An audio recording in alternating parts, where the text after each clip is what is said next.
verse 7, Paul is telling his story, and he says, I became a servant of this gospel by the gift of God's grace.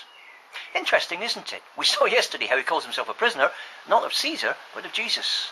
Now he calls himself a servant, not of Jesus, as you might have expected, or a servant of God, as you might have expected, but a servant of the gospel. You see, what God has done with Paul is given him the good news to spread everywhere. And so, although he's a servant of God, he's also a servant of the gospel, because that's what his whole life is about now.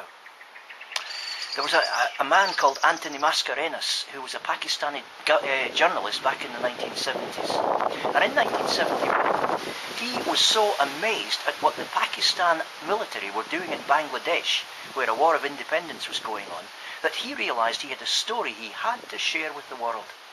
And Mascarenhas is one of my all-time heroes, because what he did, without telling anybody else apart from his wife and his family, was to sell up and move out. To move to England, leaving behind everything he owned, everything that had been his life so far, simply so that he could go to the newspapers and tell his story. His family paid a dreadful cost for that move, but Mascarenhas was absolutely convinced it was the only thing he could possibly do. He was a servant of that story. He'd witnessed the brutality of the Pakistani troops with his own eyes. He'd seen something which was inhuman and unjust going on. He had to report it. The world had to know. And so he became a servant of the message. Now that was a pretty bad message in some ways. A report of horrific atrocity. We are not a servant of a story like that.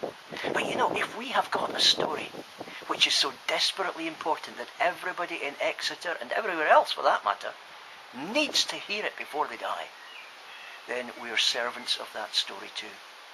You may serve God in many other ways. You may arrange the flowers and hand out the hymn books. You may make the cups of tea and wash up afterwards. But the most important thing we have to do for the men and women that we live among is be a servant of the story. Sharing the story, living the life. That phrase stir any memories? See how you can serve the gospel today.